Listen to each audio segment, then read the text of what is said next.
and gentlemen. Time saving, alright. I shall not go into skill addressing. Thank you very much for inviting Colin and May, that we can come here and we can share with you. Yes, if you look at the screen, I'd just like to let you know and introduce you my family. That's my husband, who passed away in January 2007 after our son graduated and started working. And then, well, you can see Colin and me there when we had a holiday. The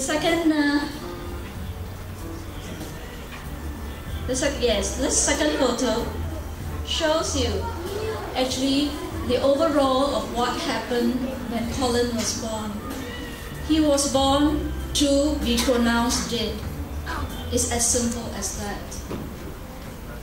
When he was born, the doctor had told me not to build any relationship with him because he did not foresee that my son had more than 1 month to live. So he did not want us to bond. However, with the blessing of the Lord, the spirit of fighting went on in all of us in this family, so that today I can be here to share with you the problems we went through, what we had to do to overcome such problems, and what platform we stand on now. Now, if you look at the list of the problems that we encountered,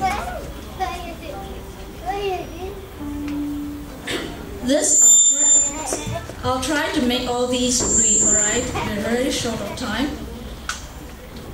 Initially, when Colin was born, the fear, the doubts, and the lack of self-confidence that I had, I think this is a common problem that most of us parents who are able-bodied encounter when we give birth to a child that we do not expect designed as we would like to have.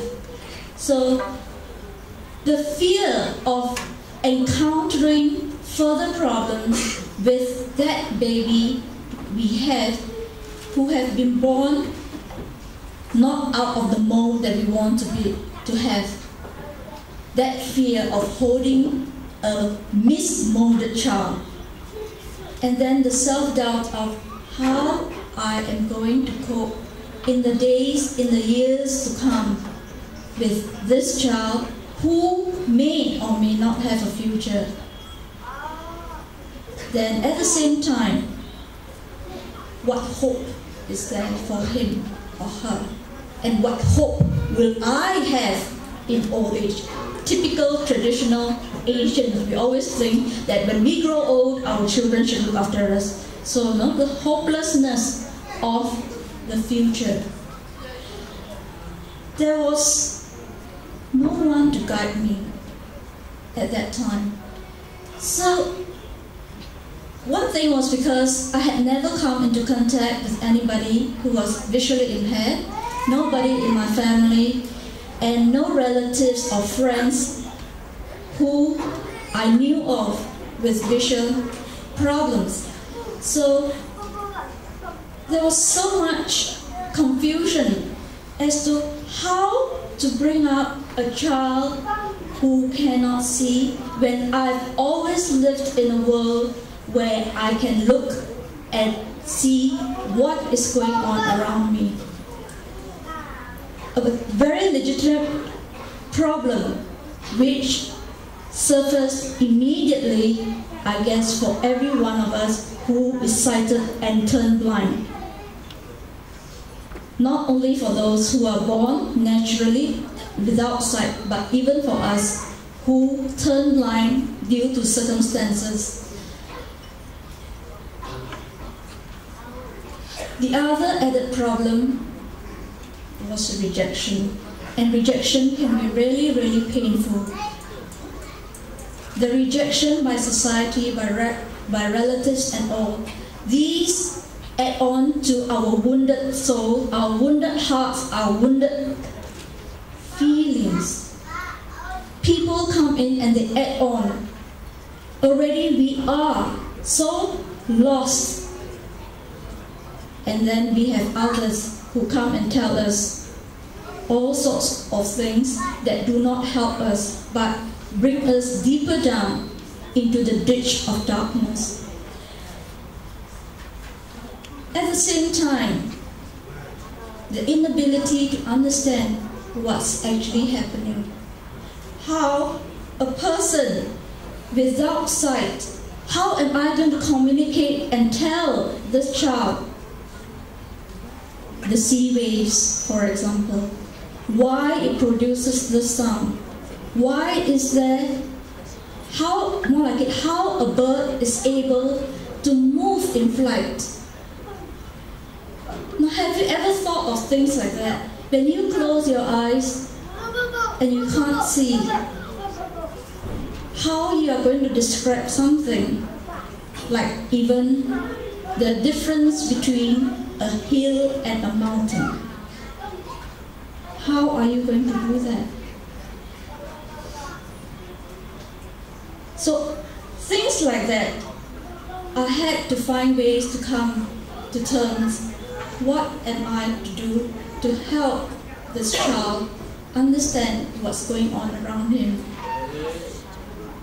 There was no one to teach me Braille when my son needs Braille as a blind person. I went for help in the association, from the Association of the Blind. There they also told me that there was nobody to coach me. So how was I going to help a child who cannot read what I read in print? He can only read what I read in Braille. And there was nobody to help me, to teach me, to guide me, because there has never been a request for such assistance in the past.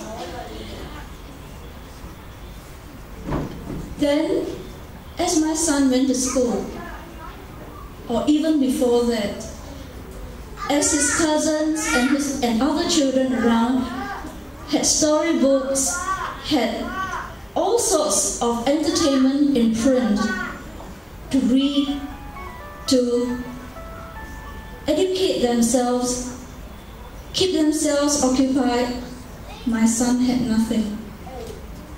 One thing, because, as I said, I didn't know Braille. I didn't know how to help a visually impaired child. So, added to this, without the books to help keep him occupied, what was he to do with his time? Time is precious, every one of us know that. The sun set, the sunrise, and it goes on.